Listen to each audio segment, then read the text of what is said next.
El doctor Julio Torres.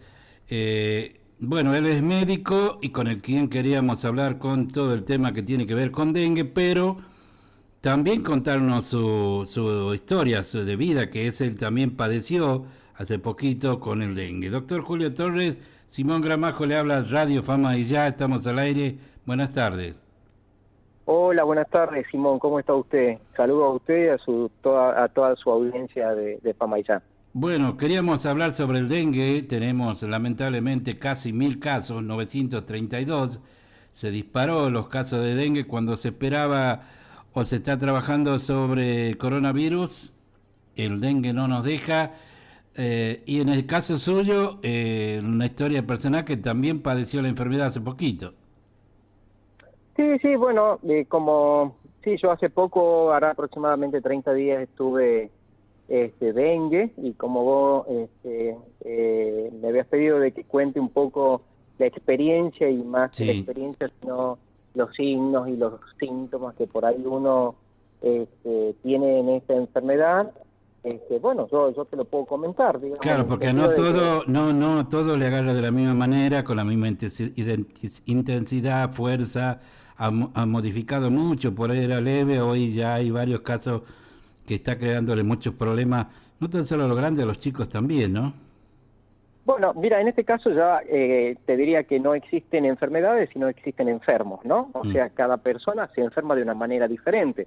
Nosotros, los médicos y la clínica médica, lo que te enseña, digamos, es un conjunto de signos y síntomas que te hacen presuponer en un diagnóstico, ¿verdad? Entonces, y después cada uno de los seres humanos, cada uno de nosotros, podemos reaccionar de una manera diferente, ¿no es cierto?, a la misma nota. ¿Está? Ujú. O sea, no hay enfermedades, sino hay enfermos. Sí, hay cuerpos Entonces, distintos. son cuerpos distintos, son sistemas inmunológicos diferentes que reaccionan de una manera diferente ante el mismo virus. Y ustedes lo están por ahí, si ven toda la información que existe actualmente en COVID, ustedes van a ver que evidentemente cada cuerpo va reaccionando de una manera diferente. Sí, es una enfermedad, el dengue es una enfermedad que tiene ciertas características que sí son bastante comunes, que es la fiebre, que es la cefalea, que es el dolor ocular, que es el dolor articular, que es el dolor de los músculos, que es la erupción a nivel de la piel, que es una sensación, digamos, bastante compleja, un estado general que muchas veces está bastante comprometido, sobre todo en las primeras 72 horas o 4 días del padecimiento. Son los días más, digamos, que por ahí habitualmente las personas pueden llegar a tener mayor sintomatología clínica. Pero también después hay un grupo importante de pacientes que pueden hacer formas asintomáticas o formas mucho más leves. Yo te cuento mi experiencia personal, que era Sí. la idea. Mi experiencia personal fue, digamos, no muy grata porque, bueno, era como que tenía todos los síntomas y signos que están descritos en la literatura del dengue. Entonces pasé por todas las etapas y empecé con la fiebre, la cefalea, el dolor ocular, el retroocular, perdón, es el dolor detrás de los ojos. Después de que se dio un poco la fiebre, empecé con un brote a nivel de la piel. También hice un poco de lo que es un toque hepático, que le llamamos nosotros, porque es un virus que también puede afectar el hígado, aumentando algunas enzimas hepáticas que tenemos. O sea, Ujú. esta es la clínica clásica del dengue, por así decirlo. Pero después vos tenés un amplio espectro que los pacientes pueden manifestarse de diferentes maneras. Mm. Ahora, los síntomas estos se dieron todos juntos, por separado. ¿En qué momento, el segundo, tercer día, quinto día, cuánto era la mayor Y intensidad? no, no, son cronológicos los síntomas, son cronológicos. ¿Qué quiere decir cronológicos? Se van dando en el tiempo. Habitualmente, después de un periodo que vos tenés de cefalea, fiebre, como te dije hace rato que pueden durar 72 o 4 días, viene una etapa a donde uno tiene que tener realmente muchos cuidados, porque es cuando baja la fiebre pueden aparecer las complicaciones.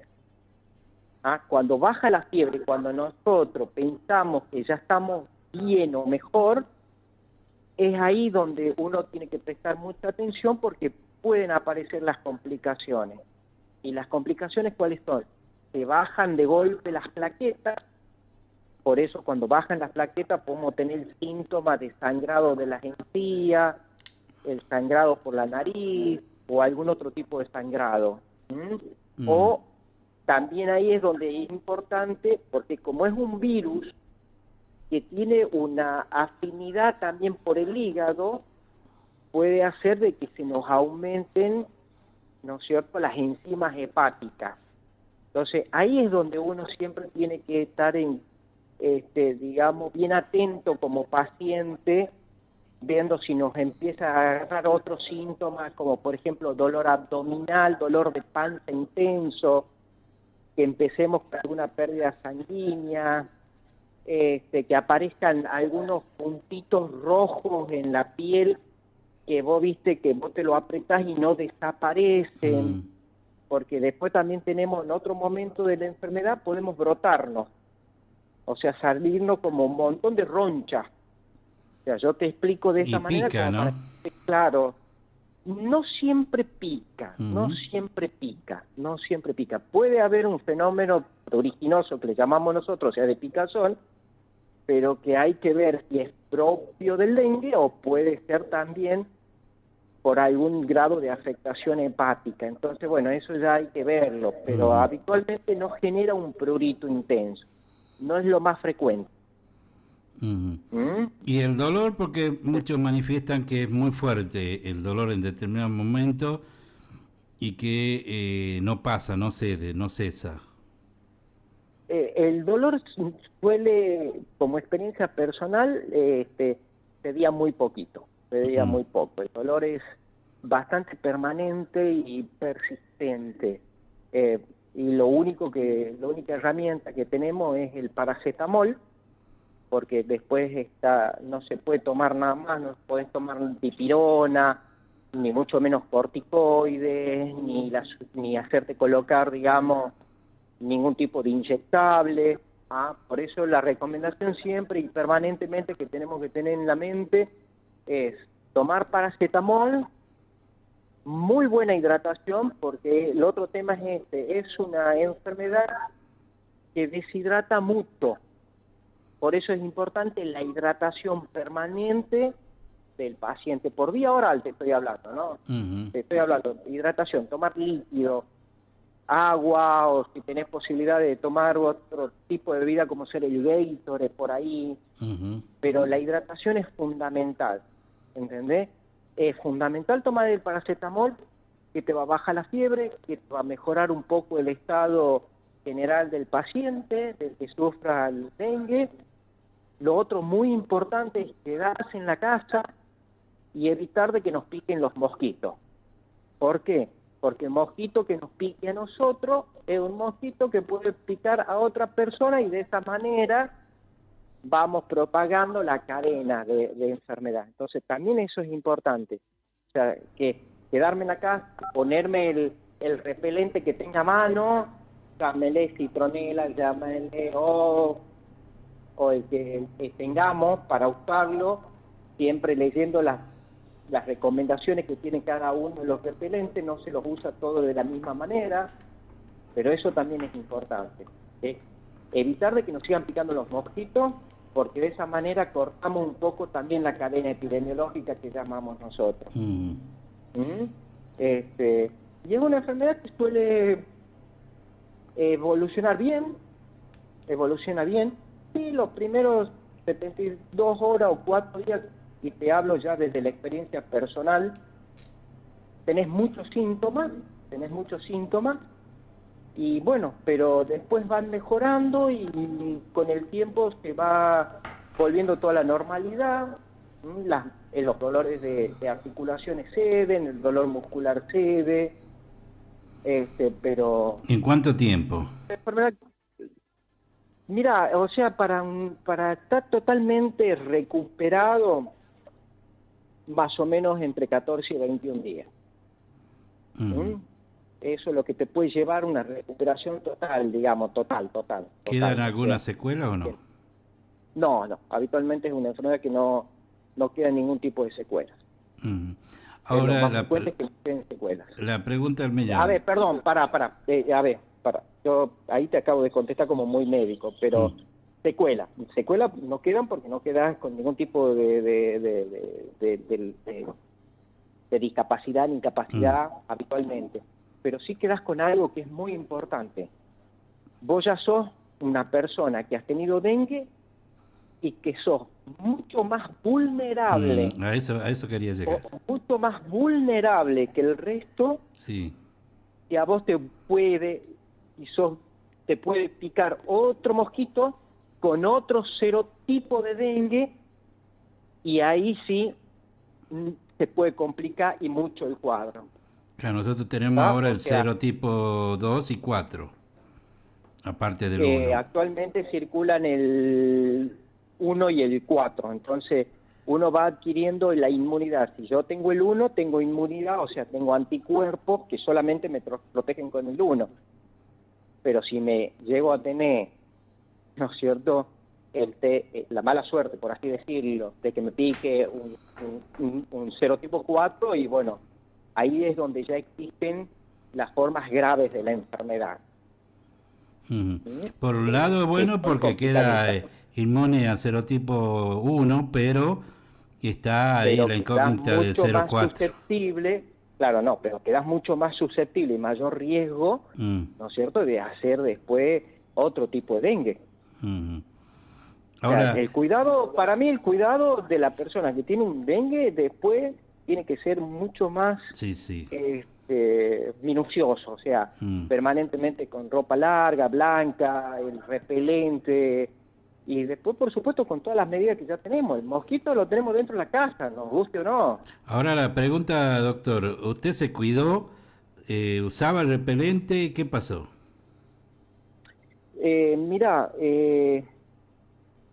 yo sí tenía los cuidados, pero evidentemente no deben haber sido los cuidados más adecuados que me podría haber dado yo mismo, ¿no? O sea, no, yo, yo interpretaba que me estaba cuidando, pero evidentemente en algún momento me picó. Mm, No queda alternativa, digamos. claro. ¿Mm? A eso me refiero, porque uno siempre está constante y no falta en algún momento que se descuida o te termine de Lo bañar que pasa, o se o cuando tarde. por eso el mosquito está tranquilamente, puede habitar dentro de tu domicilio como lo es, y después obviamente, o sea, por ahí el tema del repelente, el repelente te lo tendrías que colocar cada 2 horas, por ahí uno capaz que no tenés el tiempo suficiente para colocarte cada 2 horas el repelente, o la subestimás, ¿no? Subestimás, no me va a pasar, no me va a picar, y en realidad somos todos vulnerables. Mm. O sea, todos estamos en la misma condición y en el mismo riesgo. Y la agresividad nota que ha cambiado, ¿no? Porque en otros años había menos cantidad de dengue y menos agresivo. Se habla ahora, según los estudios en Tucumán, e inclusive murieron 3 personas, lo agresivo que hay en algunos casos muy fuerte, ¿no? Que lo afecta bastante y que lo tienen que internar inclusive para poder hidratarlo. Bueno, habría que ver cuáles son los pacientes que se internaron, cuál era, qué condición clínica estaban, si tenían factores de riesgo asociados. Esa parte, la verdad que no la conozco yo en este momento. Y con respecto al si el virus es más agresivo o no, bueno, para eso necesitamos hacer estudios epidemiológicos que tengan el rigor científico como para hacer algún tipo de ese comentario. En Mm. estos momentos, digamos, escapa a mí, no puedo decir si es más o menos agresivo, no está a mi alcance en estos momentos hacer Doctor, algún comentario de ese tipo. como nosotros personas grandes podemos saber más o menos que nos pasa en nuestro cuerpo cuando nos estamos enfermando, en este caso de dengue. Ahora, ¿cómo saber la mamá cuando es un bebé, no? Porque ha ocurrido en bebés de 10 meses, de 1 año, 2 años, 3 años. ¿Cómo alertar a la mamá en este aspecto si puede ser dengue? Mira, en ese sentido hay un síntoma cardinal que casi siempre está presente, por no decirte casi en el 100% de los casos, que es la fiebre, ¿verdad? Y las mamás saben muy bien cuando sus niños tienen fiebre. Lo miran los ojos, lo tocan, le ven algún tipo de cambio en la actitud, en la alimentación, si están más irritables. O sea, la mamá sabe, lo conoce y sabe si está con fiebre o no. Y si a la fiebre tiene que consultar, obviamente. La fiebre hoy puede ser un dengue, puede ser una angina, puede ser una infección urinaria, puede ser una rinitis, que son moquitos en la nariz. O sea, la fiebre es un síntoma muy amplio. Entonces, a eso le vamos agregando las otras cosas que van apareciendo y de base a eso llegamos a un diagnóstico. Pero las madres habitualmente saben, digamos, cuando el niño está con fiebre. Y inmediatamente cambia su actitud el niño. No come, llora, está más irritable. Ahora, ¿hasta cuándo cree que podemos estar, no? El calor sigue y seguimos con esta situación. ¿Puede parar en algún momento o no? No, o sea, yo creo que acá lo importante es las medidas de prevención. Nosotros tenemos un clima bastante tropical, tenemos una temperatura media alta, muy propicia para la proliferación del mosquito, para que haga todo su ciclo biológico. Las probabilidades de que tengamos temperatura por debajo de los 15 grados en Tucumán no son tantas. Tenemos que esperar el mes de fines de mayo, junio, mediados de julio, y después empezamos a tener las temperaturas medias que habitualmente solemos tener en Tucumán. Entonces, lo que hay que reforzar son las medidas de prevención, o sea, evitar la acumulación de agua, el descacharreo de la casa, mantener lo más higiénico posible el hábitat donde estamos nosotros dentro, medidas como la tela mosquitera, el uso del repelente, el uso de mangas largas, saber que por dónde andamos. O sea, esto, pero sobre todo acá el mensaje que siempre se da: mientras no tengamos el vector no vamos a tener la enfermedad. Así es. Y el vector lo tenemos que combatir. Y la primera línea de combate que tiene este vector es la casa. Es la casa, es nuestro hogar,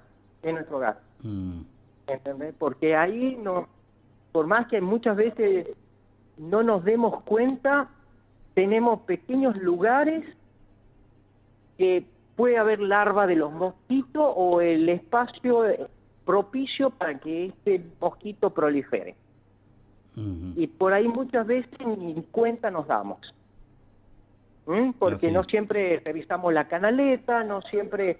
Todos tenemos un cajón de gaseosa, de esos que se usaban antes, de vidrio, de plástico, y que tienen acumulada agua en su interior, y no nos damos cuenta, y ese es un foco de proliferación de mosquitos. Y así podemos llegar a tener muchos ejemplos de lo que tenemos en la casa. Por eso lo importante es el domicilio. Y por supuesto el PET domicilio. Obvio. Doctor, me pregunta acá un oyente con lo que respecto a lo que usted dijo de que aquellos que ya tuvieron dengue en este año, el próximo va a ser bastante complicado. Si hay alguna medida en particular para anticiparse a eso o para no tener. A ver, no es que va a ser más complicado. Los que tuvieron en el dengue, caso que tenga otra cepa, me decía. Quedamos mucho más susceptibles. O sea, nos tenemos que cuidar el doble. Ajá. Por así decirlo. En realidad todos nos tenemos que cuidar. Sí.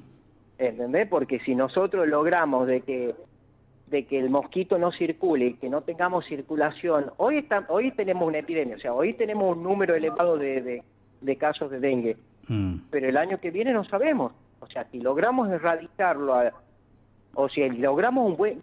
Erradicarlo no, cambiemos esa palabra. Si logramos un buen control del vector, vamos a tener menos probabilidades de tener dengue el año que viene. Entonces, nos preocupemos ahora por eliminar el vector más que ver cómo es lo que va a pasar el año que viene.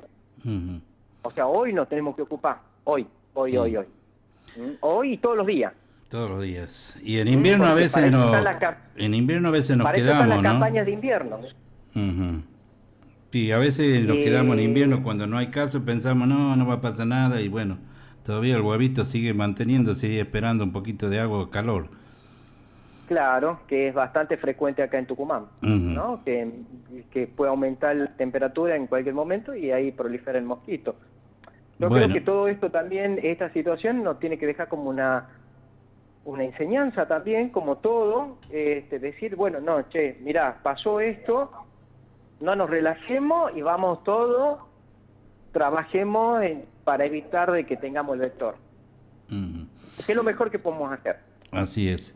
Bueno, doctor, muchísimas gracias, sabemos que está trabajando. ¿Y cómo quedó usted? ¿Bien ya full para trabajar o...? Bien, todo bien, ya recuperado casi en un 100%, diríamos. Sí. Bueno. Sí, uno se recupera, así que tampoco no nos hagamos la película, por así decirlo. Y la idea que más que como médico, yo lo que quería era hablar como uno más. Claro, que lo padeció. Que ha tenido una enfermedad, ¿no? Así que esa era la idea. Muchas gracias, Doc. Bueno, que siga bien, que tenga un buen fin de jornada. Hasta luego. Un fuerte abrazo y un saludo a toda tu audiencia, Simón. Chao. Sepa qué pasa en Famaillá. 107 Noticias. La verdadera información local. De lunes a viernes a partir de las 13:10. 107 Noticias. En consola de sonido, producción y conducción, Simón Gramajo. 107 Noticias. Siempre por Radio Famaillá.